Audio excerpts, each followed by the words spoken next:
وقل جاء الحق وزهق الباطل إن الباطل كان மனிதர்கள் زهوقا. மரணத்தை வெல்றதுக்காக எடுத்துக்கிட்ட ஆய்வுகள் தான் மருந்துகள் கண்டுபிடிக்கப்படுது. அது நமக்கு பிரயோஜனப்படுது. அவன் நோக்கம் என்ன? மரணத்தை வெல்லணும், எப்படி திரும்ப வாழ்கிறது அப்படிங்கிறத தான் என்ன செய்கிறான் இந்த யூதன் யோசிக்கிறான். ஆனால் நாங்கள் அப்படி இல்லை.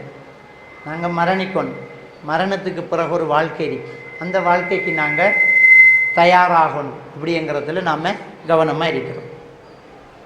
சரி, முதல்ல நம்ம எல்லாருமே மரணத்துக்கு தயாராகும், மௌத்துக்கு தயாராகும். நம்ம எவ்வளோ பயான்களை கேட்டிருப்போம். அந்த பயானில் எல்லாம் நமக்கு அடிக்கடி சொல்லப்படுறது வலா தமூத்துன்ன இல்லா வந்து முஸ்லீம்.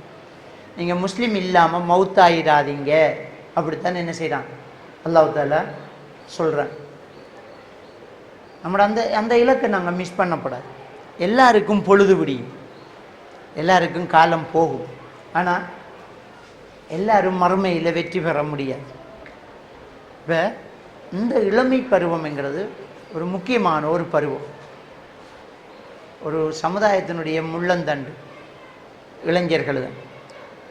இந்த இளைஞர் பருவத்தை பற்றி ரசூலுல்லாஹி ஸல்லல்லாஹு அலைஹி வஸல்லம் அவங்க சொல்கிறாங்க. புகாரியில் வரக்கூடிய ஒரு ஹதீஸ், சபஅத்துன் யுலில்லுஹுமுல்லாஹு ஃபி லில்லிஹி யௌம லா லில்ல இல்லா லில்லுஹு. 7 பேர், 7 சாரார். அந்த 7 சாராருக்கும் அல்லாஹ் வேறு எந்த நிழலும் இல்லாத நாளில் அவன் நிழல் கொடுக்குறான், மறுமையில் அவன் நிழல் கொடுக்குறான். அந்த 7 பேர் சொல்லும்போது ஷாபுன் நஷஃபி இபாதத்தில்லா, அல்லாஹ்வுடைய வணக்கத்தில் வளர்ந்த வாலிபன் அப்படி என்று ரசூலுல்லாஹி ஸல்லல்லாஹு அலைஹி வஸல்லம்.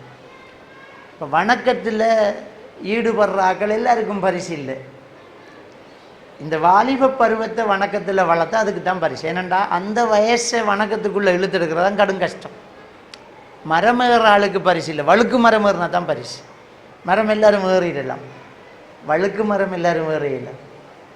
இந்த வயசை கொண்டு இபாதத்துக்குள்ளே சேர்க்கறது தான் கடும் கஷ்டம். அதனால அந்த வயசுக்கு அவ்வளோ பெரிய பரிசு இருக்குது. அதை நம்ம தெளிவாக என்ன செய்யணும், புரிஞ்சு கொள்ளணும். ஆக நாங்கள் எப்போவுமே நம்முடைய மறுமையை மறந்துடக்கூடாது, தொழுகையை மிஸ் பண்ணிடக்கூடாது. தொழுகை மறுமையில் முதல் விசாரிக்கப்படுற ஒரு விஷயம். அவ்வளுமா யுசாலில் அபதி யௌமில் கியாமா நிசலா. மறுமையில் நம்மளை முதல் விசாரிக்கப்படுற தொழுகையை பற்றி தான். அதுக்கு சரியான பதில் கொடுத்துட்டா அவர் தப்பிடுவார். அதில் அவர் மாட்டிக்கிட்டாரண்டா அவர் மாட்டிக்குவார் என்று ரசூலுல்லாஹி ஸல்லல்லாஹு அலைஹி வஸல்லம் சொல்கிறாங்க. அப்போ தொழுகை ரொம்ப பெரிய ஒரு முக்கியமான ஒரு விஷயம். அதை மிஸ் பண்ணக்கூடாது. எந்த டைம்லையும் தொழுகையை மிஸ் பண்ணாதீங்க. அதே நேரம் இந்த தொழுகைங்கிறது சயின்டிஃபிக்கலாக நமக்கு நல்ல ஞாபக சக்தியை அதிகப்படுத்தக்கூடியதாக, நல்ல பாசிட்டிவ் தாட்ஸை அதிகப்படுத்தக்கூடியதாக இந்த தொழுகை இருக்குது. முக்கியமாக இப்போ உங்களுக்கு தெரியும், டாக்டர் கீத்மூர் உலக ஃபேமஸான ஒருத்தர். இந்த டாக்டர் கீத்மூருடைய புக்குகள் படிக்காத டாக்டர்ஸ் மாதிரி இருக்க மாட்டாங்க. மெடிக்கல் ஃபேக்கல்ட்டியில் இருக்கக்கூடியவங்க கண்டிப்பாக டாக்டர் கீத்மூருடைய புக்ஸுகளை படிப்பாங்க. செல்லை பற்றி பிரித்து ஆராய்ஞ்சி எழுதினவர் டாக்டர் கீத்மூர் தான். அவர் இஸ்லாத்தை சரி காண்றார். ஆனால் அவர் இஸ்லாத்துக்கு வரல. அவர் செல்லை பற்றி, செல் எப்படி உருவாகுது, செல்லினுடைய அடுத்த கூறுகள் என்ன அப்படிங்கிறத சொன்னவர் தான் டாக்டர் கீத்மூர். செல்லை பிடிச்சு, செல்லு தான் ஆக சின்னது. ஒவ்வொரு உயிரும் ஒரு செல்லில் இருந்தால் உருவாகுது. ஒரு பூ, ஒரு மரம், ஒரு தாவரம், ஒரு புழு, பூச்சி, ஒரு பறவை, ஒரு மனிதன், விலங்கு, இதெல்லாமே செல்லில் இருந்தான் அப்படி உருவாகுது. வழங்கிட்டா? அந்த செல்லை பிரித்து பார்க்குறதுக்கு நவீன தொழில்நுட்பம் இருக்கல்ல. டாக்டர் கீத்மூர் செல்லை பிரித்து பார்த்தார். செல்லில் 75% முக்கால்வாசி சைட்டோபிளஸ்ம் அப்படிங்கிற ஒன்று என்று சொன்னார். அந்த சைட்டோபிளஸ்மை பிரித்து பார்த்து அது முழுக்க முழுக்க ஒரு நீர் அப்படி என்று தான் சொன்னார். அப்போ டாக்டர் கீத்மூர் ஒரு ஆய்வு எழுதுகிறார். ஒவ்வொரு உயிரும் நீர் சைட்டோபிளசம், செல், டிஷ்யூ, திசு, அப்படி அந்த படிமுறையை எழுதுறார். இதான் அதில் படிமுறை. முதல்ல இந்த உலகத்துக்கு எல்லா உயிரும் நீரிலிருந்து தான் வந்ததென்று சொன்ன ஒரே ஒரு சயின்டிஸ்ட் டாக்டர் கீத் மூர் தான். அவருக்கு குர்ஆனுடைய ஒரு வசனம் எடுத்து காட்டப்பட்டுச்சு. அவருக்கு 24வது அத்தியாயம் சூரத்து நூர்லேருந்து ஒரு வசனம் எடுத்து காட்டப்படுது. வஜால்னா மினல் மாயி குல்ல ஷைஇன் ஹை. அல்லாஹ் தஆலா சொல்கிறான், ஒவ்வொரு உயிரும் தண்ணீரிலிருந்தே நாம் உருவாக்கினோம் என்று அல்லாஹ் சொல்கிறான். இந்த வசனத்தை பார்த்து ரொம்ப ஆச்சரியப்பட்டு போனார். டாக்டர் கீத் மூர் சொன்னார், சந்தேகம் கிடையாது, இது கடவுள் வேதம் தான் என்றா இந்த நூற்றாண்டில் என்னால் மட்டும்தான் இதை சொல்ல முடியும். அவர் பெருமைக்கு சொல்லலை, இதை பிரித்து பார்க்குற கருவி இதுக்கு முன்னால் இம்பாசிபிள், சாத்தியமில்லை. இப்போ தான் இது பாசிபிள். இப்போ நான் சொல்கிறது 1400 ஆண்டுகளுக்கு முன்னாடி ஒரு புத்தகத்தில் ஒருத்தர் சொல்கிறார், எழுதவும் படிக்கவும் தெரியாத ஒரு முஹம்மது சொல்கிறாருண்டா கண்டிப்பாக இது கடவுள் வேதம் தான் அப்படி என்று யாரோ நோ டவுட், இதில் சந்தேகம் இல்லை என்று சொன்னவர் தான் டாக்டர் கீத் மூர். ஆனால் இஸ்லாத்துக்கு வரல அவன். அந்த வீடியோ கூட யூடியூப்பில் இருக்குது. இவர் இன்னொரு ஆய்வு செய்கிறார். என்னண்டா, நம்ம ஆரம்ப காலத்தில் நம்பி இருந்தாங்க இந்த பின்னுக்கு இருக்கக்கூடிய மூளை, சிறு மூளை என்று சொல்கிறது. இந்த சிறு மூளை தான் ஒரு மனுஷனை கோபக்காரன் ஆக்குறதும் ஒரு மனுஷனை நல்லவனை ஆக்குறதும் இந்த சிறு மூளை தான் அப்படி என்று ஆரம்ப காலத்தில் டாக்டர் ஸ்மார்ட் சொல்லியிருந்தாங்க. முதல்ல டாக்டர் கீத் மூர் தான் சிறுமூளை, பின்மூளை இல்லை, இந்த நெற்றி பகுதி கோர்டெக்ஸ் என்று சொல்லக்கூடிய ஒரு பகுதி இருக்குது இந்த மூளையில். நீங்கள் சயின்ஸ் படிக்கக்குள்ள அது படிப்பீங்க. அந்த கோர்டெக்ஸ் என்று சொல்லக்கூடிய அந்த பகுதியில் சுரக்கக்கூடிய ஹோமோன் 2 பகுதிகளாக சுரக்கும். ஒரு ஹோமோன் சுரந்தா அவர் எப்போவுமே தப்பான ஆளாக இருப்பார், ரவுடியாக இருப்பான், பொய் சொல்வான், கோபக்காரனாக இருப்பான், பேட் பிஹேவியர் அவர்கிட்டருந்து வெளியே வரும். அந்த ஹோமோன் வேறு ஒரு ஹோமோன் அதில் சுரக்கும்போது, நம்முடைய மூளையில் நிறைய ஹோமோன் இருக்குது, அசிட்டைல் கோலின், கோர்டிசோல் ஹோமோன், டோபமைன் ஹோமோன், இப்படி நிறைய ஹோமோன்கள் இருக்குது. இதில் நெற்றி பகுதியில் சுரக்கக்கூடிய இன்னொரு ஹோமோன் அது ஒரு ஆளை பாசிட்டிவ் தாட்ஸுக்கு ஆளாகும், நல்ல எண்ணங்கள் உருவாகும், ஞாபக சக்தி அதிகமாகும், நல்லவராக இருப்பார், நிதானமாக இருப்பார்.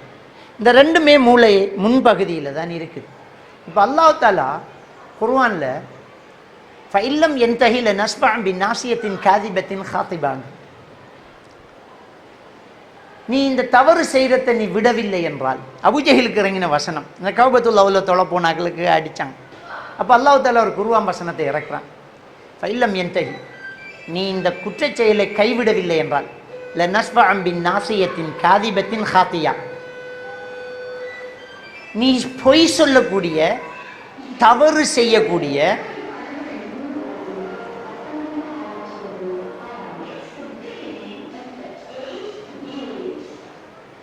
நீ பொய் சொல்லக்கூடிய, தவறு செய்யக்கூடிய நெற்றியை பிடிச்சி நரகத்தில் போடுவேங்கிறான். 1400 ஆண்டுகளுக்கு முன்னால் பொய் சொல்கிற நாக்கை இழுத்து வச்சு அறுப்பனண்டா வாஸ்தவம் தான், தவறு செய்கிற கால கையை உடைப்பண்டா அப்படின்னு சொன்னால் வாஸ்தவம் தான். ஆனால் அல்லாஹ் குர்ஆனில் சொல்கிறான், நாசியாண்ட அந்த நெற்றி, நாசியத்தின் காதிபத்தின் ஹாத்தியா, பொய் சொல்கிற தவறு செய்கிற நெற்றியை பிடிச்சி நரகத்தில் போடுவேங்கிறான்.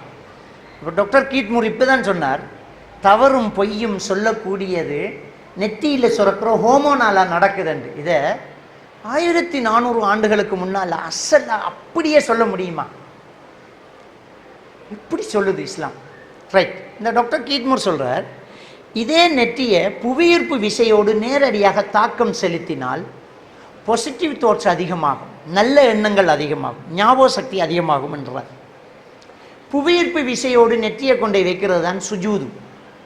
இப்போ அல்லாஹ் குர்ஆனில் சொல்கிறான், இன்ன ஸலாத்த தன்ஹா அனில் ஃபஹ்ஷாய் வல் முன்கர், தொழுகை மானக்கேடான விடயம், பாவமான காரியத்திலிருந்து உன்னை பாதுகாக்கும் என்கிறான். அப்படியே ஒத்து போகுதா இல்லையா? சுப்ஹானல்லாஹ். நம்ம இஸ்லாத்தில் இருக்கிறதுக்கு சந்தோஷப்படணும். எவ்வளோ ஒரு அறிவுபூர்வமான மார்க்கத்துக்குள்ளே நாம் இருக்கிறோம். அதுக்குள்ளே இன்னொரு விஷயம், நாம் தொழுதால் நமக்கு இன்னும் பாசிட்டிவ் தாட்ஸ் வரும். அது பானக்கடான விடயத்தில் நம்மளை பாதுகாக்கும். தொழுகையில் பேணுதெல்லாம் இருங்க, உம்மா சொல்லி வாப்பா சொல்லி சார் கேட்பார், நம்ம தொழணும். அல்லாஹ் கிட்ட பதில் சொல்லணும். மலக்குமார் நம்மளை பார்த்துக்கிட்டு இருக்கோம். எந்த நிமிடமும் உயிர் விரியலாம், எப்போ வேணுமென்றாலும் மரணம் பெறலாம். அப்போ நாம் முஸ்லீமாக இருக்கணும். இது நம்முடைய முக்கியமான கன்செப்டாக இருக்குது. கபருக்குள்ளே ஏ லெவல் எடுத்தா ஓ லெவலில் ஓலையை எடுத்தாண்டு கேள்வி கணக்கு வரல, தொழுதாண்டு தான் கேட்குறேன். முக்கியமான ஒரு விஷயம் இது. தொழுகையில் பேணுதில் இருங்க. அடுத்தது நாம் ஒரு நல்ல இலக்கை நோக்கி போகணும். நல்ல ஒரு தொழுகையாளியாக நல்ல ஒரு மூமீனாக இருந்து நம்மளோட வாழ்க்கையில் நம்ம சாதிக்கணும். நம்ம பிறந்துட்டோம், அது யாருக்கும் தெரியா. பிறந்தது நம்மளை பிறந்தது நம்மளோட குடும்பத்துக்கு தான் தெரியும். ஆனால் நம்ம மரணிச்சதுக்கு பிறகு இந்த உலகம் பேசணும். அட்லீஸ்ட் நம்மளோட ஏரியாவாவது நம்மளை பேசணும். அப்போ நல்லது செய்து சாதிச்சுட்டு போகணும். 2 விஷயத்தை உலகம் பேசும். ஒன்று, அராஜகம் பண்ணினவனையும் உலகம் பேசும், பிரபாகரனையும் உலகம் பேசும். ஆனால் அப்படி பேசப்படா. நம்மளை அநியாயம் பண்ணினவனை பேசுகிற மாதிரி நம்மளை பேசப்படா. நம்மளை நல்லது பேசணும். நல்ல ஒரு மனுஷனாக வாழ்ந்துட்டு போகும். நம்ம அடுத்தவங்களுக்கு எந்த கெடுதியும் செய்யாமல் வாழ்ந்துட்டு போகும். ஏதாவது சாதிச்சுட்டு போகணும். நம்முடைய சில நடவடிக்கைகள், இப்போ பஸ்ஸில் போகிறோம், 3 பேர் ஒரு மோட்டர் பைக்கில் KTM பைக்கில் சும்மா அப்படியே முறுக்கி அப்படியே ரேஸ் பண்ணி அந்த பைக்கு அந்த பஸ்ஸை அப்படி மறிச்சு அப்படி இப்படின்ட்டு அண்டு போகிறான்.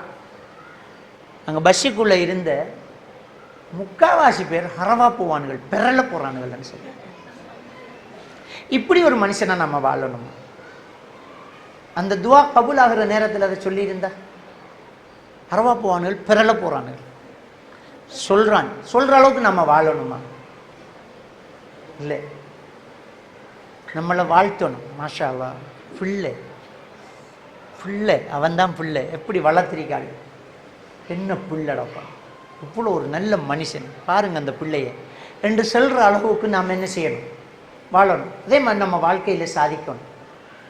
நல்லது பண்ணணும், ஏதாவது சாதிக்கணும், ஏதாவது செய்யணும், நல்லது செய்யணும். இப்படி நம்மளோட ஒரு நல்ல ஒரு லட்சியத்தை நம்ம கிரியேட் பண்ணணும். முடியாமல் இல்லை. நல்லா யோசிச்சுப்பார், நம்மளால் ஏதாவது நல்லது பண்ணி பேர் எடுக்க முடியுமா? இல்லையா? முடியும்.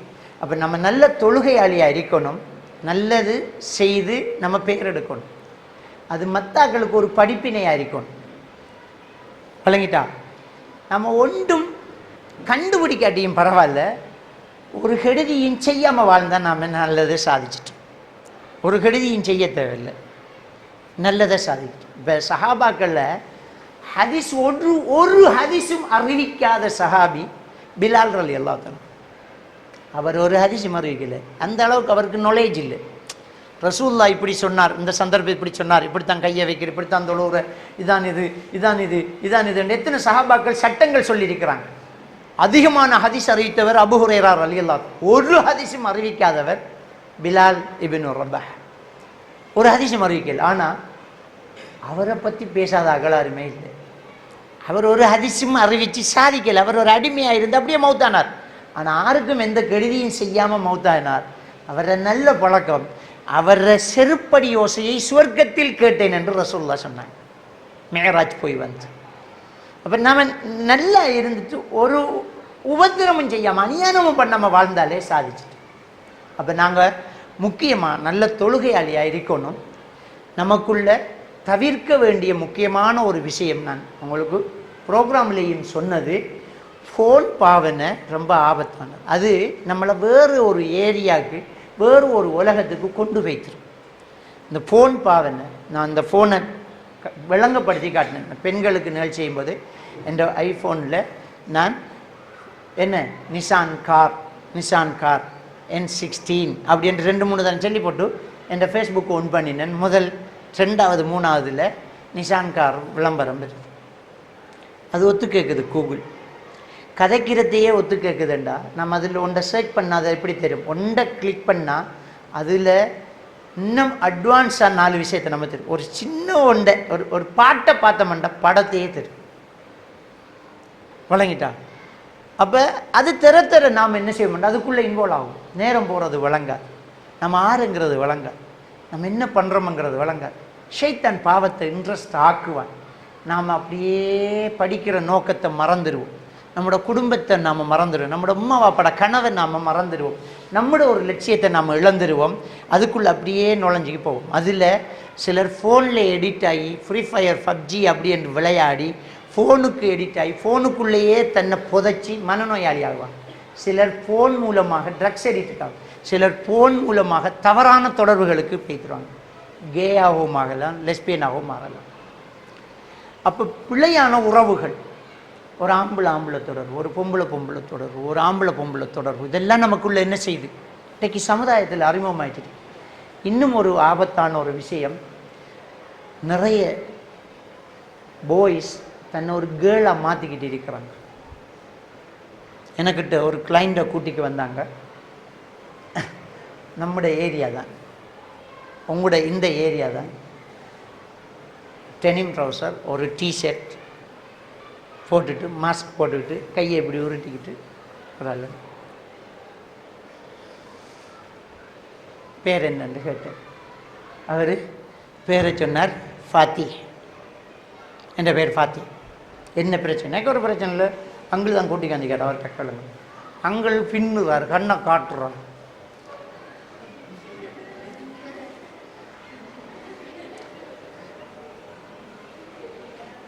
என்ன என்ன விஷயம்னு சொல்லுங்கள். அங்கே வந்து இருக்கிறது பொடியன் இல்லை, ஒரு பொடிச்சு. வல்லாஹி நான் நினச்சேன் இது ஒரு போய் தானே. வாப்பா ஒரு தப்லீக்கில் பெரிய ஒரு அமிஷா. அந்த வாப்பா மௌத்தானத்தோட அவள் மனசுக்குள்ளே வச்சிருந்த எண்ணத்தை மாற்றிட்டான். அவள் சொல்ல, நான் ஃபாத்தி. அந்த இனி ஏலா மறைய இது ஃபாத்தி இல்லை ஃபாத்திமா அந்த அவரோட உண்மையான பேர் ஃபாத்திமா. அதை ஃபாத்தி என்று சொல்லுது. இந்த ஏரியா தான். கவுன்சிலிங்கு கட்டுப்படலை. என்கிட்ட நிறைய போயாக மாறின கேர்ளாக மாறின போய் எனக்கிட்ட வந்து கவுன்சிலிங் பெற்று ஒரு 2-3 தடவை அவங்கள ஹிப்னோட்டிசம் பண்ணி அவங்களோட அடிப்படை பாலினத்துக்கு மாற்றிருக்கிற நல்லா இருக்கிறாங்க. ஆனால் இந்த கேர்ள் அவளை பிடிச்சிக்கிட்டான் வந்து, அதனால் அவள் மாறலை. அந்த ஊர்லேயே, எங்களோட ஊர்லேயே லொச்சியில் ரூம் எடுத்து தங்கி அடுத்த நாளும் கூட்டிக்கு வந்தாங்க. போய் ஃபோன் பண்ணுறாரு, இல்லை சார் அவர் மாறலை. பாப்பா மௌத்தானத்தோட அவள் சுய கௌரவத்தை சுய காட்டிட்டாள். எந்த அளவு கண்டா பள்ளிக்கு போய் தொழுகிறாள். ஆக்களுக்கு தெரியா பொடியை அந்த தொழுதுட்டு போகிறான்னு. இந்த மனநிலை மாறுது. இது ஒரு ஹராம். நம்ம தப்பாக நினைக்கிறோம். அதாவது ஆண் பெண் அலி என்று மூணாம் பாலினம் ஒன்று இருக்குன்னு நம்ம நினைக்கிறோம். மூணாம் பாலினம் இல்லை. அல்லாஹ் ஆணை பெண்ணை 2 தான் படைச்சு. ஒரே ஒரு ஆத்மாவில் இருந்து படைத்தோம். அந்த 2 பேரில் இருந்து தான் அதிகமான ஆண்களையும் பெண்களையும் பல்கி பரவ செய்தோம் என்று அல்லாஹ் சொல்கிறான். ஆணையும் பெண்ணையும் தான் படைச்சேங்கிறான். 3வது நம்ம எடுத்துக்கிற கற்பனை அடிப்படையிலிருந்து தன்னை ஒரு கற்பனை ஆக்குது. இதே உங்களோட இந்த ஏரியாவிலிருந்து ஒரு போயை கூட்டிகிட்டு வராங்க. அவருக்கு ஒரு 15 வயசு. கட்டாரில் இருக்கிற பாப்பா வந்து வேணும் பிடிச்சிக்கிட்டு வராங்க. என்னன்னு கேட்டால் அவர் ஒரு கேர்ளாம்.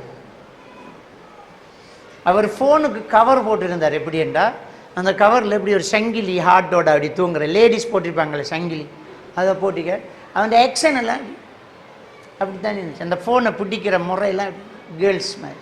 என்னன்ற நான் கேர்ள் என்னடான்னு பார்த்தா அவரை இந்த ரிஸ்வானுங்கிறவர் கைட் பண்ணுறார். கேள்விப்பட்டிருப்பீர்கள் ரிஸ்வான் கைட் பண்ணி அவர்கிட்ட சில தில்லு முள்ளுகள் சொல்லி கொடுத்து அவர் ரிஸ்வான் ஆல்ரெடி கேர்ள் ஆயிட்டார்,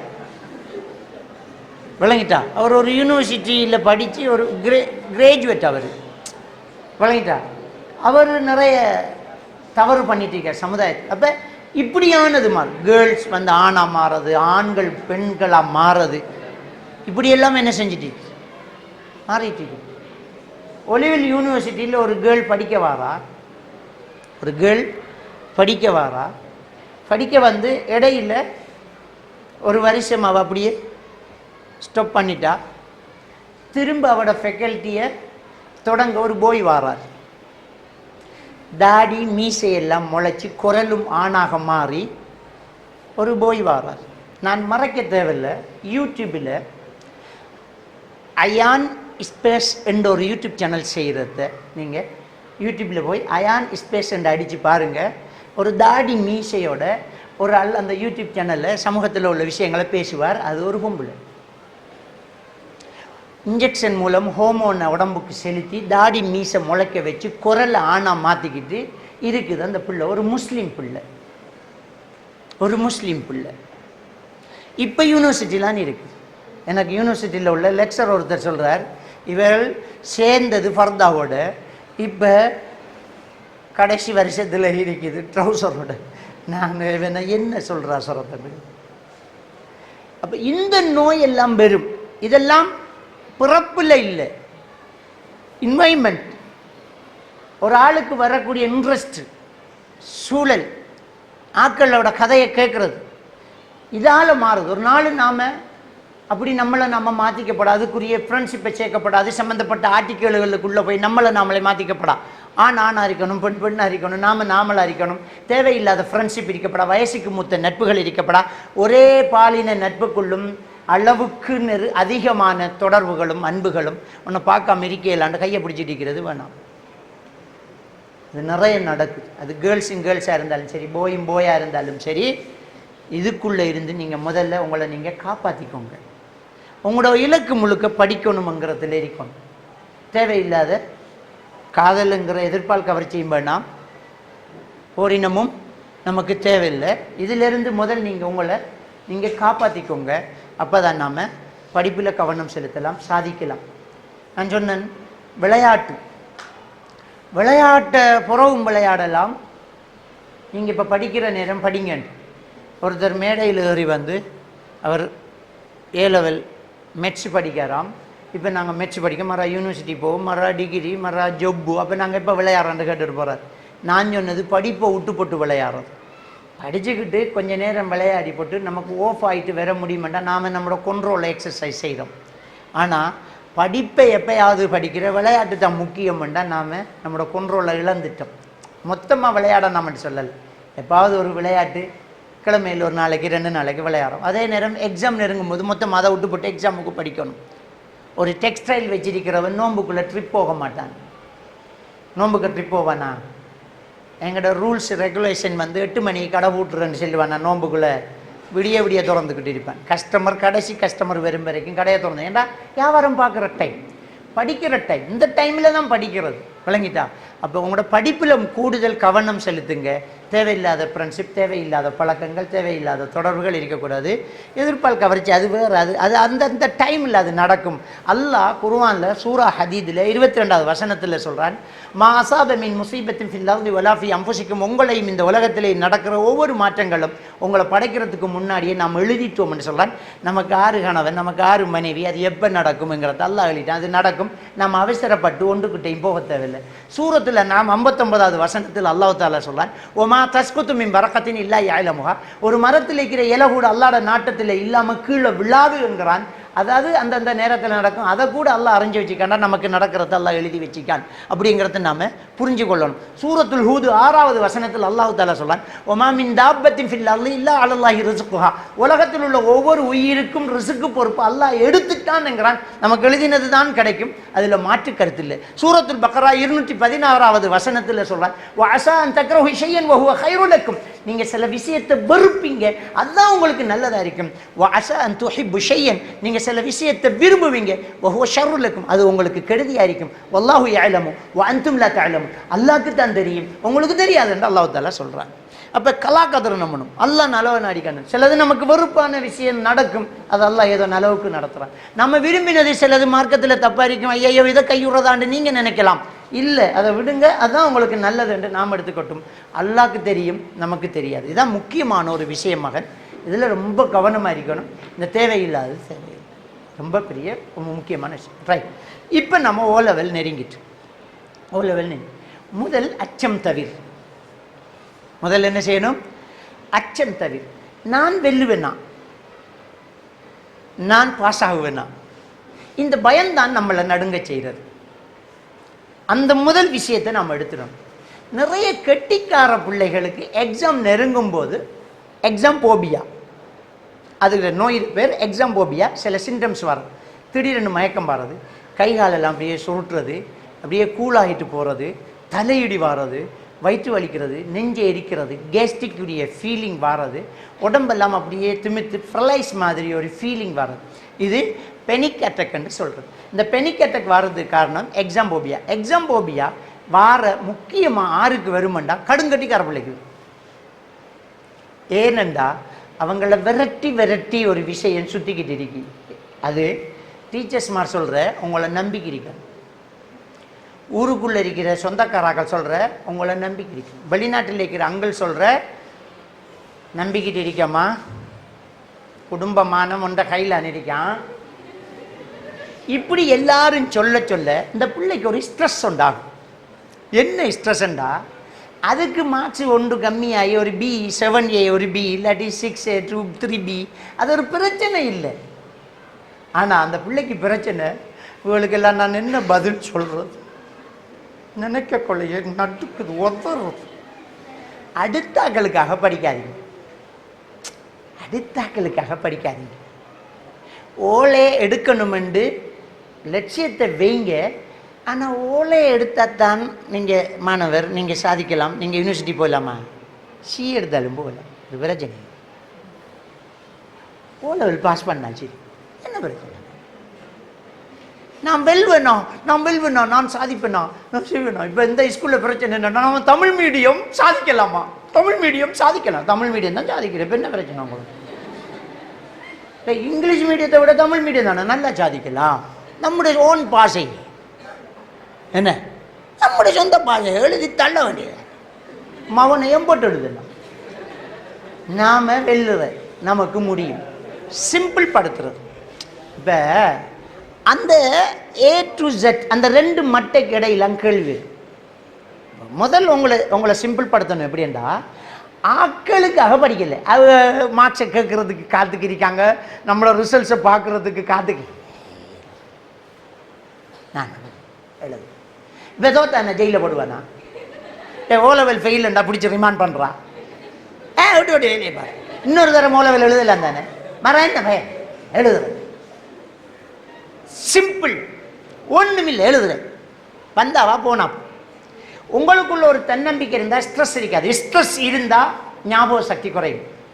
இப்போ ஹோலுக்குள்ளே இருப்பீங்க, பேப்பர் செய்கிறீங்க, டீச்சர் சுற்றுவாங்க,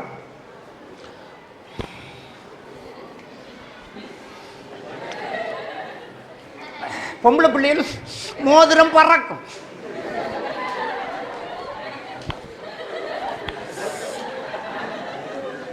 டீச்சர் வருவா, என்ன பேப்பர் டீச்சர் 5 நிமிஷம் டீச்சர் எடு, நம்முடைய ஸ்கூல் தானே 10 நிமிஷம் உடம்பா, 10 நிமிஷம் பெறாது, தொண்டை கேடி நைக்கு.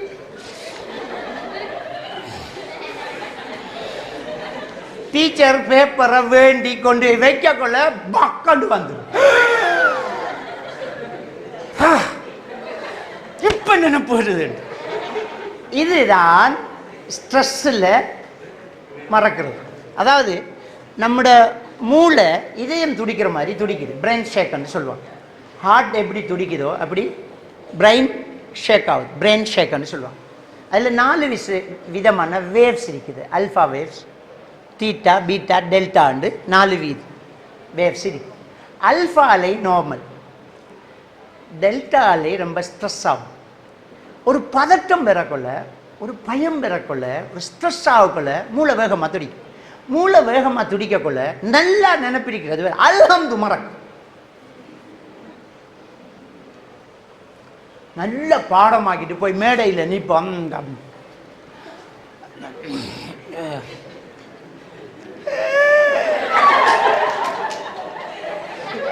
எல்லாம் அவுட்.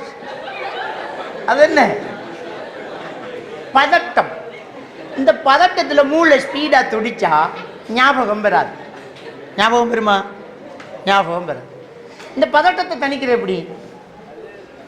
இயல்பாக அல்லாஹ் நமக்கு ஒரு பெஸ்டைட் தருவான். ஒருத்தர் யூனிவர்சிட்டியில் போய் படிக்காத ஒரு டெக்ஸ்ட் ஒரு இதொன்று இருக்குது.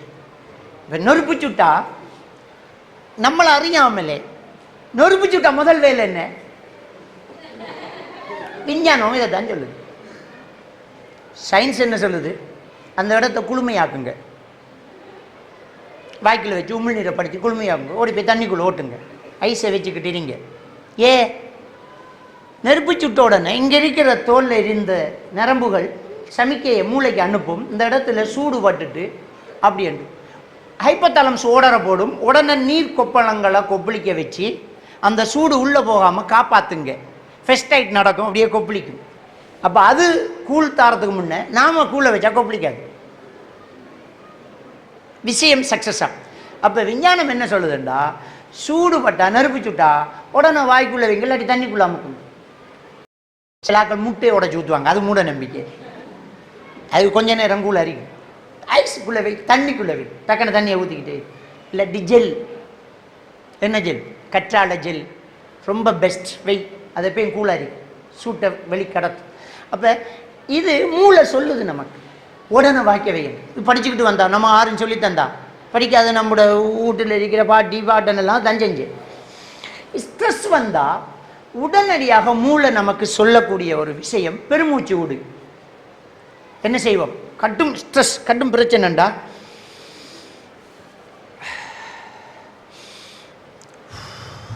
செய்கிறோமா இல்லையா? வயசானாக்கள் சொல்லுவாங்க அல்லாஹ், இந்துக்கள் சொல்லுவாங்க முருகா ஞான பண்டிகா. ஸோ எல்லா மதத்தவர்களும் எல்லா வயதை ஒத்தவர்களும் பெருமூச்சு விடுறாங்க, அதானே கன்ஃபார்ம். இப்போ என்ன நடக்குது? பெருமூச்சு இல்லைண்டா ஆக்சிஜனை உள்ளுக்கு அப்படியே உள்ளுக்கு எடுக்கும், டீப் பிரீத், அதை வாயால் வெளியில் விடுறோம். இந்த ஆக்சிஜன் நம்மளோட ரத்தத்தில் இருக்கிற ஹீமோக்ளோபினில் முழு உடம்புக்கும் சப்ளை ஆகும். அதிகமான ஹீமோக்ளோபின் மூளைக்கு தான் போகும். மூளைக்கு ஆக்சிஜனை கொடுத்த உடனே மூளோட பிரெயின் ஷேக் கண்ட்ரோல் ஆகும். மூளோட பிரெயின் ஷேக் கண்ட்ரோல் ஆன உடனே டென்ஷன் குறையும். நீங்கள் எக்ஸாமுக்கு போகிறதுக்கு முன்னாடி, கிளாஸுக்கு போகிறதுக்கு முன்னாடி, ஒரு கஷ்டமான ஒரு பாடம் நடத்துறதுக்கு முன்னாடி ஒரு இடத்துல உட்காந்து, ஸ்கூலில் போகிறதுக்கு முன்னாடி, எக்ஸாமுக்கு போகிறதுக்கு முன்னாடி ஒரு இடத்துல உட்காந்து நல்ல ரிலாக்ஸாக இருந்து மெதுவாக மூக்கால் டீப்பாக காற்ற உள்ள மெல்ல மெல்ல விழுங்க. ஒரு மூக்கை பற்றிக்கோங்க. 1 2 3 கட் பண்ணுங்க, வெளியில் விடுங்க. அந்த மூக்கு இதில் 10 இதில் 10, இதொன்று இதொன்று இதொன்று இதொன்று 10 10 20 குறைஞ்சது கூடயும் செய்யலாம். இந்த மூச்சை எடுத்து விட்டுட்டு கஷ்டமான ஒரு செய்யுள்ள பாடம் அங்கே பாடம் வந்து விளங்காத ஒரு மெட்ஸை பாருங்கள், விளங்கிடு. எக்ஸாம் போகிறதுக்கு முன்னே இப்படி செஞ்சுட்டு போங்க, சலண்டு ஞாபகம் பெறும். ஒன்றும் என்ன செய்யாது, மறக்காது. டென்ஷனில் மறக்கிறது, அந்த தொண்டைக்கு இருக்கிற டென்ஷன் இல்லை. ஸோ நீங்கள் முதல் டென்ஷனை கைவிடணும். ஆக்களுக்கு விளக்கம் சொல்கிறதுக்கு, மார்க்ஸ் இவளுக்கு காட்டுறதுக்கு இல்லை. நாம் படிக்கிற என்ன செய்கிற கடும் கஷ்டமான ஒன்றும் செய்கிறல்ல, லேசான எழுதுகிற கஷ்டமான தௌடுற இங்கே ஒன்றுமாக போகிறல. எல்லா கேள்விக்கும் பதில் எடுக்கிறதுக்கு நாம் ஞானி கிடையாது. சந்தர்ப்ப சூழ்நிலை தான் ஒரு கெட்டிக்காரால் பி எடுக்கிறதுக்கும் எஸ் எடுக்கிறதுக்கும் காரணம். அதே சந்தர்ப்ப சூழ்நிலை தான் நினைச்சும் பார்க்காத ஒரு ஆள் ஏ எடுத்து. எங்களோட பேச்சில் ஒரு மௌலவி ஓ லெவலில் ஏ, இங்கிலீஷில் ஏ, மருந்துக்கும் இங்கிலீஷ் தெரியாது. ஓ லெவலில் ஏ, அவர் அதுக்கு பிறகு ஏ லெவல் எழுதி யூனிவர்சிட்டிக்கு போய் டீச்சிங் கிடைச்சது, இங்கிலீஷ் டீச்சிங். ஏன்னா அவரை ஓ லெவல் ஏ தானே. இப்போ கேள்றாள் என்ன செய்ய போகிறோன்னு தெரியா அன்னைக்கு, இவன் ஏன்டான் ஏயை போட்டான்னு எனக்கு ஒன்றும் தெரியாமச்சான். என்னடா நடந்து ஒரு பேப்பர் பார்த்தவன் டென்ஷன் ஆனான்னா, நீ எப்படிடா எழுதினு எனக்கு தெரிஞ்ச தமிழில் இங்கிலீஷால் எழுதினண்டா, பந்தி எழுதி, அவன் பந்தி எழுதினதுக்கு மார்க்ஸை போட்டான் என்னன்னு தெரியா, எழுதினான். சந்தர்ப்ப சூழ்நிலை அவனுக்கு ஏ வந்துச்சு, பி அனுப்பாரு இல்லையா. அவன் சொல்கிறான் எஸ்சி வருமானு காத்துக்கிருந்த, எனக்கு ஏ வந்துச்சு, அப்படியே புல்லரிச்சு போச்சு, பேப்பரை மாற்றி பார்த்துட்டானோ. இப்போ என்னண்டா நமக்கு அந்த அந்த வாய்ப்புகள், அந்த அந்த சூழ்நிலைகள் நம்மளை மாற்றும். அப்போ நல்ல கட்டித்தனம் ஒரு ஆள் நிறைய படிச்சுட்டு போகும், டென்ஷன் ஆனால் ஃபெயில்.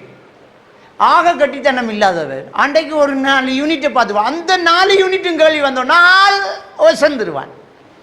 எக்ஸாமை வச்சு ஒரு ஆளை திறமையை அளக்க முடியாது, அண்ணால வகை பார்க்கலாம், அளக்க முடியாது. ஒரு அளவுக்கு பார்க்குறது தான் எக்ஸாம்.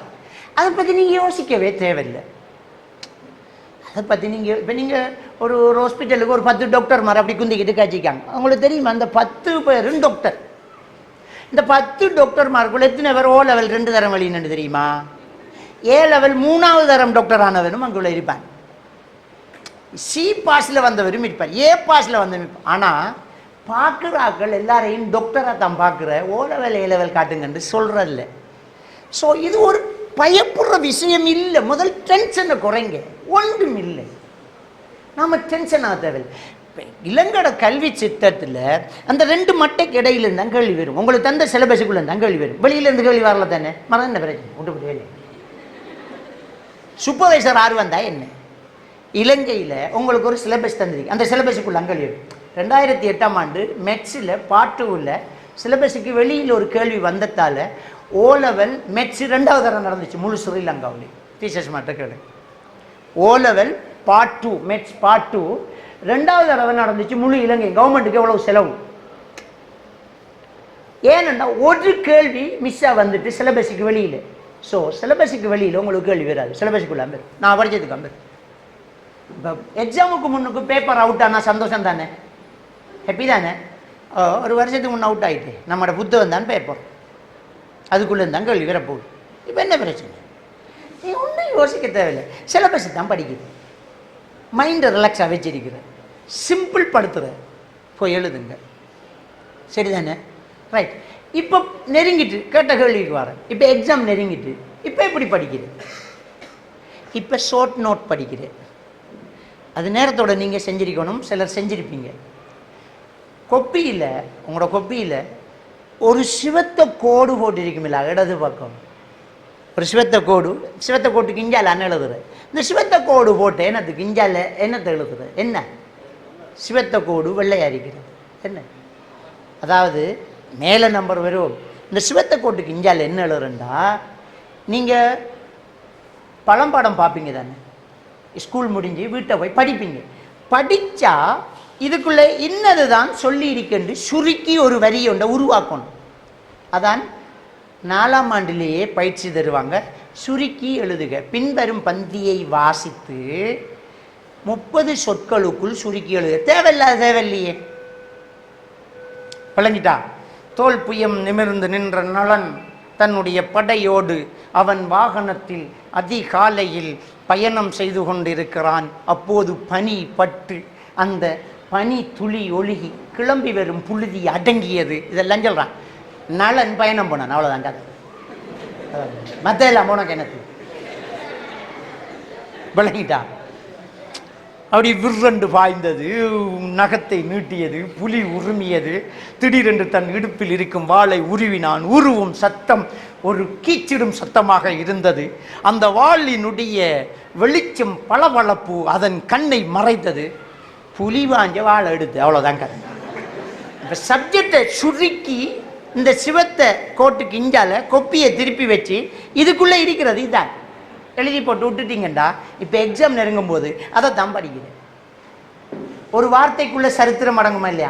மேராஜ் என்ற சொல்லுக்குள்ளே எவ்வளவு நினைப்பு வரும்? மேராஜ், புராக்கு வாகனம், 7 வானம் கடந்தது, நரகத்தை பார்த்தது, சொர்க்கத்தை பார்த்தது, சிதறத்துல் முந்தகா, 50 வக்தா கொடுத்தது, அடுக்கடுக்காக குறைச்சது, 5ஆ முடிஞ்சது, வந்து இறங்கினது, எல்லாமே அந்த மேராஜ் என்ற சொல்லுக்குள்ளே வருது தானே. இதுதான் சுருக்கி எழுதுக. இந்த சுருக்கி எழுதுறதை தான் இப்போ நீங்கள் படிக்கிற. அதை எழுதாட்டி ஒன்றும் செய்யணும்னா சுருக்கி எழுது. ஏனண்டா ஒரு 2 மாதமாக படித்ததை ஒரு 2 நிமிஷம், ஒரு 20 செகண்டில், ஒரு 20 நிமிஷத்தில் நீங்கள் வாய்ச்சி முடிச்சிடுவீங்க. வாசிக்கக்குள்ள ரைட் இது ரைட்டா, இது ரைட், இது ஓகே ரைட், இது ரைட், இது இது வழங்கலையே, அதை திருப்பி வச்சு சரியாக வாசி, ஓகே இது ரைட், இப்படி தான் வாசிக்கும். சரி, இந்த வாசிப்பை கூட நீங்கள் எப்படி படிக்கணும்? இப்போ படிக்கிற டைம் பழம்பாடம் சுருக்கி எழுதினத்தை படிக்கிற எழுதாதாக்கள் இருக்கிறத தலைப்புகளை வாய்ச்சிக்கு உள்ளுக்கு போகல, இது ஓகே கிளியர் என்ற அடுத்த சப்ஜெக்ட்டுக்கு போங்க, டீப்பாக கொண்டு போக தேவையில்லை. இது ஓகே கிளியர், இது ஓகே கிளியர் என்று அப்படி வாசிக்கிறேன். வாசித்தாலும் குறைஞ்சது அந்த மேக்சிமம் 3/4 மணி நேரத்துக்கு மேலே ஒரு சப்ஜெக்டை படிக்காதீங்க. 3/4 மணி நேரம் தான் நீங்கள் ஒரு சப்ஜெக்ட் படிக்கிறீங்க. மேக்சிமம், மினிமம் ஒரு 1/2 மணி நேரம். சரியா? ஒரு சப்ஜெக்டை படித்து முடித்த உடனே 3/4 மணித்தேலம் ஆகிட்டா அதை அப்படியே வச்சு போட்டு கொஞ்சம் ஒரு சின்ன இடைவெளி ஒலிம்பி நின்று சோம்பறியாவது முடிங்க, கொஞ்சம் தண்ணி குடிங்க, சும்மா அப்படி ஜன்னலால் போய் பார்த்துட்டு திரும்ப வாங்க உட்காருங்க, இன்னொரு சப்ஜெக்டை படிங்க. ஒரு நமக்கு ரொம்ப ஹார்டான ஒரு சப்ஜெக்ட்டுக்கு பிறகு ஒரு சாஃப்டான ஒரு சப்ஜெக்ட், மறுவா கொஞ்சம் ஹார்ட் கொஞ்சம் சாஃப்ட், இப்படி மாற்றி மாற்றி 3/4 மணித்தேலத்துக்கு ஒரு தரம் சப்ஜெக்டை மாற்றி மாற்றி படிங்க. ஏண்டா மூளோட கெப்பாசிட்டி தொடர்ந்து ஒரு விஷயத்தை கொடுத்துக்கிட்டே இருந்தால் அழிஞ்சுக்கிட்டே இருக்கும். அதனால் கட் பண்ணி தான் கொடுக்கணும். விளங்கிட்டா? கட் பண்ணி கொடுக்குறோம். அதான் இந்த அந்த லீடர்ஷிப் தெரிந்த லீடர்ஷிப்புங்கிறது ஒரு தனி கோர்ஸ். அந்த லீடர்ஷிப் நல்லா படித்த ஒரு பேச்சாளர் ஒரு மேடை பேச்சு பேசினா அவர் டைம் 3/4 ஹவருக்கு மேலே போகுது, 1/2 ஹவருக்கு மேலே போகுதுண்டா இடையில சப்ஜெக்டை உடைப்பார். சப்ஜெக்ட் உடைக்கிறேன்டா என்ன, கேள்வி பதில் ஒன்றை வச்சோம், பரிசு கொடுத்தோம், பிள்ளைகள் டயர்டாகுதுங்கிறது தெரியும், டக்கண்டு வேறொரு சப்ஜெக்டை கதைக்கும். நான் அநேகமாக என்ன செய்கிறேன், ஒரு ஜோக் கொண்ட விடுறேன், ஒரு நகைச்சுவையான ஒரு சப்ஜெக்டை சொல்கிறேன், மறுவா அடுத்த சப்ஜெக்டுக்குள்ளே போகிறேன். இது ஒரு லீடர்ஷிப் நல்லா தெரிஞ்ச ஒரு ஆள் அப்படி தான் பேசும். உலகத்திலேயே தலை சிறந்த பேச்சாளர்கள் மணித்தியால கணக்கில் மைக்கை பிடிச்சா பறிச்சு எடுக்கிற கேஸ் நடக்காது, டைமுக்கு முடியும். விளங்கிட்டு தானே? இதான் அப்போ படிக்கிற நம்ம 3/4 ஹவருக்கு மேலே ஒரு சப்ஜெக்டை படிக்கலாம், அதோட நிப்பாட்டி எழும்புங்க, சோம்புரி முறைங்க, திரும்ப உட்காருங்க, திரும்ப படிங்க, ஒரு 3/4 ஹவர், திரும்ப எழும்புங்க, திரும்ப படிங்க. இப்படி டைம் இடைவெளி விட்டு சப்ஜெக்டை மாற்றி படிங்க. உங்களுக்குள்ள நல்ல ஞாபக சக்திகள் என்ன செய்யும், அதிகமாகும். இது படிக்கிறதுக்கு இப்போ இருக்கிற டைமில் படிக்கிறதுக்கான ஒரு முறை. ரைட். அடுத்தது இந்த படிக்கிறதுல இன்னொரு சப்ஜெக்ட் என்னன்னு சொன்னால், நீங்கள் ஒரு சப்ஜெக்டை படிச்சுக்கிட்டு ஒரு ஒரு ஒரு ஒரு லிமிட்டை தாண்டக்கூட, இப்போ 3/4 ஹவர் கூட ஒரு 1/2 மணித்தேலம் படிச்சிட்டிங்க தானே, 1/2 மணித்தேலம் படித்தது பிறகு அதை மூடி வச்சு போட்டு மனசால் அதை ரீகால் பண்ணி பாருங்கள்.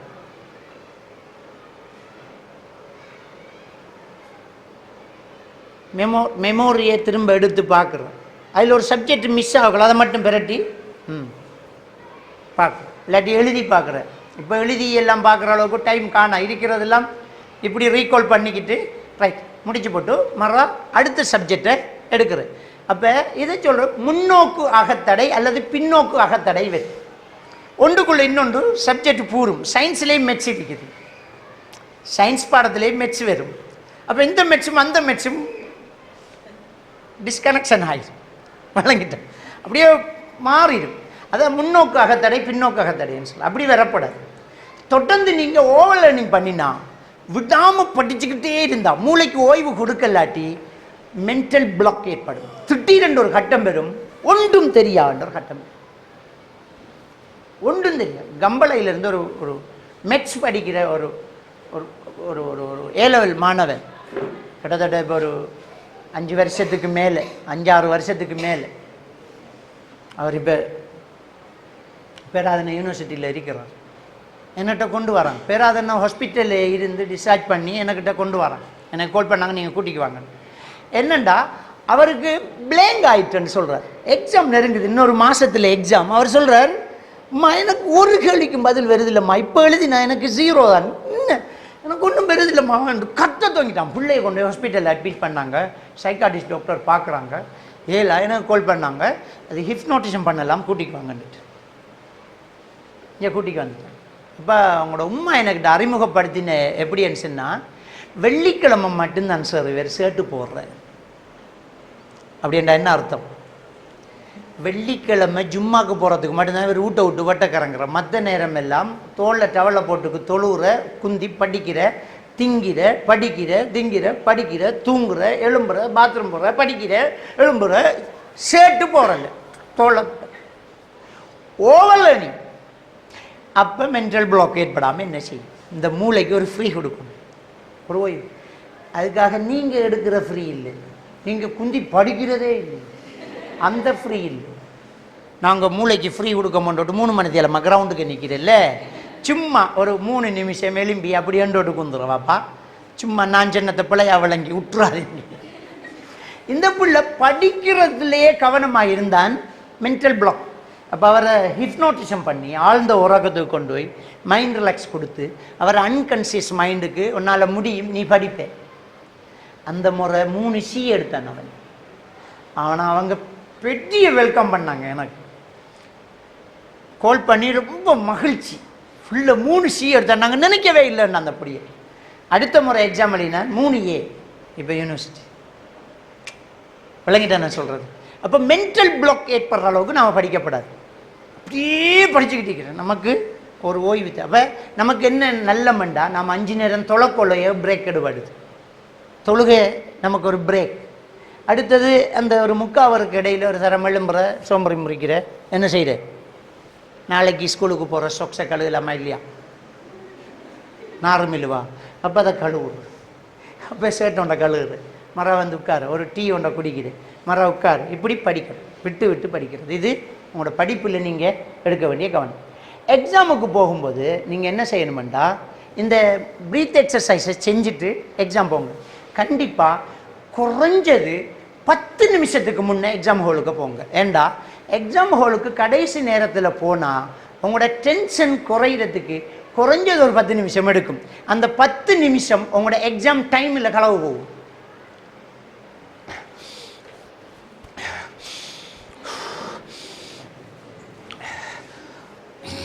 இப்படி இருப்பீங்க ஒரு 10 நிமிஷம். அது புது இடம், அது புது சூப்பர்வைசர், அது ஒரு பதட்டம். நீங்கள் போய் அந்த சூழல் அது இது இது பார்த்து பெரிய டென்ஷன். நேரத்தோட வாங்க, உங்களுடைய இன்டெக்ஸ் நம்பரை தேடி உங்களோட டேபிள் எழுதியிருக்கும், அதை தேடுங்க. தேடி போய் இருங்க, அந்த இடத்த நல்லா சுத்திகரிங்க, சுதாகரித்து கொள்ளுங்க. எக்ஸாமுக்கும் போகிறதுக்கு ஒரு அரை மணி தேலம் 1 மணி தேலத்துக்கு முன்னே ஒட்டு நோட்ஸும் படிக்கிறத எடுத்துட விடுங்க. படிக்கிறல இனி சரியா சரியா. சைக்காட்ரிஸ்ட் டாக்டர்மார் சொல்கிறாங்க 6 ஹவருக்கு முன்னே படிக்கிறத நிப்பாட்டணும். 6 ஹவருக்கு முன்னே படிக்கிறத நிப்பாட்டிவிட்டு ஃப்ரீயாக வைங்க, மூளையை சும்மா ஃப்ரீயாக வைங்கிறாங்க. விளங்கிட்டா? நம்ம குறைஞ்சது 1 மணி தேலத்துக்கு முன்னையாவது ஃப்ரீயாக வைக்கணும். அது இந்த கொப்பியை கொண்டு போய் இந்த பேப்பர் கொடுக்கும் வரைக்கும் கொஞ்சம் வாசிக்கிறது, பதட்டப்பட்டு வாய்ச்சி கொள்ளப்பி விட்டுருவீங்க. நீங்கள் இதான் முன்னோக்காக தடை வாரது. இன்னும் கடைசியாக வாய்ச்சது தானே எல்லா கேள்விக்கும் இடையா வரும் மறுவா. என்ன கேளவுடாது, இதுதான் பேர் மறுவா. தயவு செஞ்சு மைண்டை ஃப்ரீயாக வைங்க. ஃப்ரீயாக வச்சு நேரத்தோட ஒரு 10 நிமிஷத்துக்கு முன்னே உள்ளே நுழைஞ்சிருங்க. நுழைஞ்சி உங்களோட எக்ஸாம் ஹாலில் இருந்து மூச்சை நல்லா எடுத்து விட்டு அந்த என்வாய்மெண்ட்டை நீங்கள் பழகிக்கோங்க, சுதாகரித்து கொள்ளுங்க. இப்போ எக்ஸாம் ஹாலுக்கு போயிருந்து கொம்பாஸை திறந்து பேன் இருக்குது, பென்சில் இருக்குது, ரப்பர் இருக்குது, ரூலர் இருக்குது, ஐடின் ஒரு 40 தரம் ஐடென்டி கார்டு எடுத்து பார்ப்பார். ஒரு 40 டே பார்த்தல்வா, திரும்ப திரும்ப ஐடென்டி கார்டு எடுத்து ஐடென்டி கார்டு இருக்கு, நம்மளோட அட்மிஷன் கார்டு, அட்மிஷன் கார்டு இதுக்கு அட்மிஷன் கார்டு இதுக்கு பேன்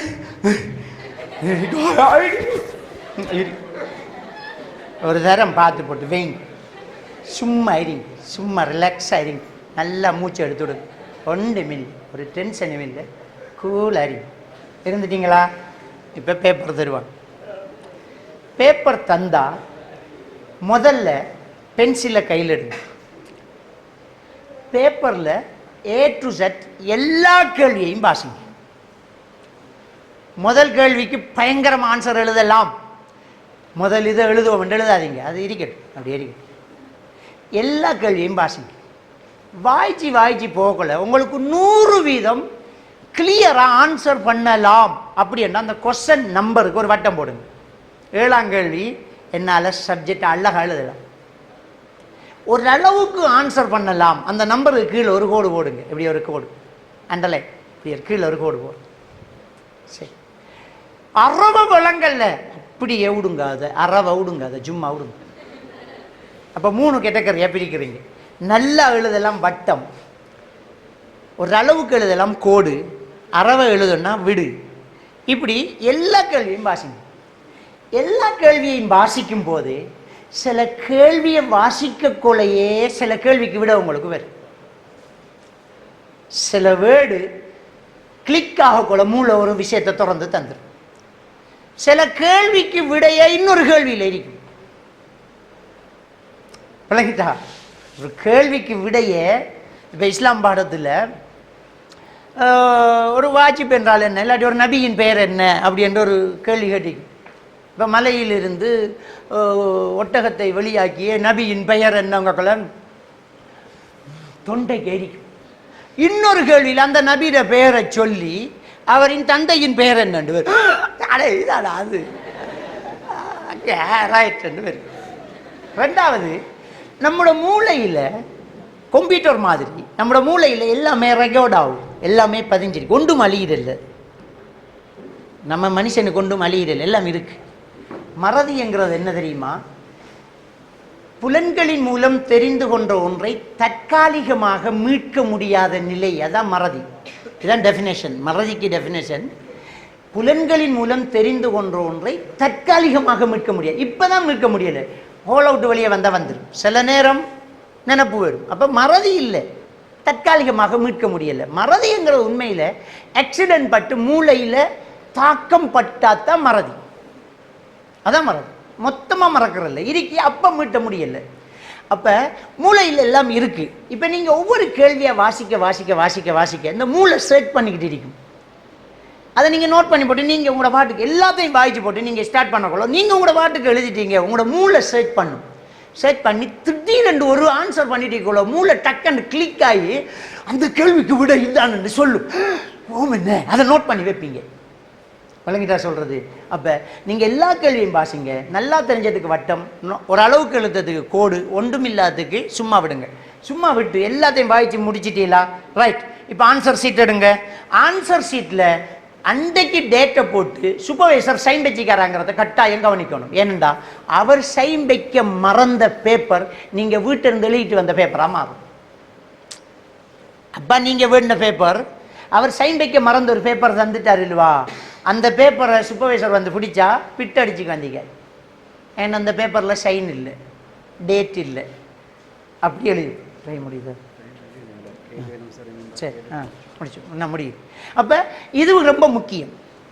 சைன் இருக்குதான்னு கட்டாயம் நீங்கள் பார்க்கணும். ஏன்னா நீங்கள் மெட்ஸ் பாடத்தில் செஞ்சு பார்க்குறதுக்கு 10 பேப்பர் வேணுமென்றாலும் கேளுங்க, அதில் சைனை வச்சு போட்டு கசைக்கு போடுங்க, ஒரு பிரச்சனை இல்லை. ஆனால் சைன் வைக்காமல் வெறும் பேப்பரில் நீங்கள் வீட்டிலிருந்து வெறும் பேப்பர் சில நேரம் இருந்தால் எடுத்துக்கொண்டு போய் நேற்றைய டேட்டில் மிச்சம் இருந்த பேப்பரை இந்த எடுத்துக்கிட்டு போய் செஞ்சு இப்போ நீங்கள் பார்த்தாலும் அது நீங்கள் வீட்டிலிருந்து எழுதிட்டு வந்ததான் பிட்டு அடிச்சா போய்த்துரும். தயவு செஞ்சு அதை செய்யாதீங்க.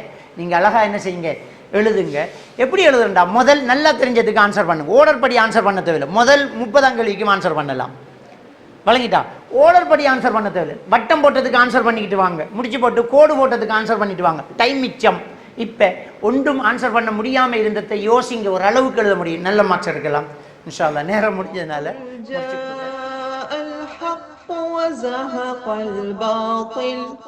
إن الباطل كان زهوقا